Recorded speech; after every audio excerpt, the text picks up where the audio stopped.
దావీదు కష్టాన్ని అనుభవించాడు, బాధని అనుభవించాడు. కృంగిపోయిన వేళలో పాటలు పాడుకుంటూ మనస్సును ధైర్యపరుచుకున్నాడు. దేవుడు దర్శించిన కాలమున స్తుతిస్తూ సంతోషిస్తూ దేవుని కార్యాలను వెల్లడిపరుస్తూ అప్పుడు పాటలు పాడుకున్నాడు.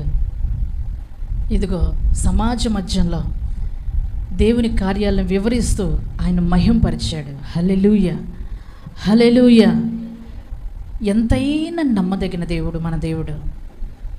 ఈ రోజున దావీదును ఒక మాదిరిగా తీసుకొని నీవే పరిస్థితుల్లో ఉన్నావో కృంగిపోవద్దు, నీవే పరిస్థితుల్లో ఉన్నావో బాధపడవద్దు.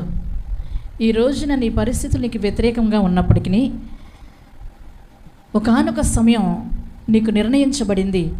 ఆ వేదనకరమైన పరిస్థితుల యొక్క ముగింపు నిర్ణయించబడింది. ఆమేన్. ఆ రోజును కూడా నువ్వు చూస్తావు. అప్పుడు నువ్వేం చేయాలో తెలుసా? దేవుని స్తుతించాలి.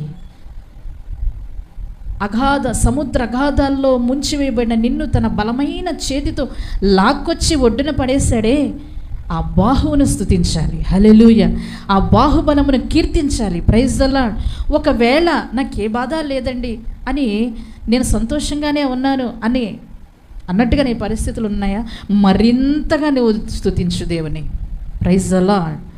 మరింతగా సంతోషించు, మరింతగా కీర్తనలు పాడు. కీర్తనలతోనూ సంగీతములతోనూ ఆత్మ సంబంధమైన పాటలతోనూ ఒకరినొకడు ధైర్యపరచుకొనొచ్చు, దేవుని మహింపరచవలెను అని ఉంది.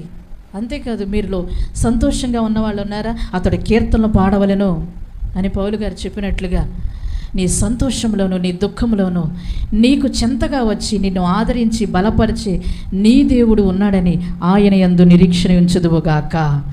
Praise the lord. హల్లెలూయా.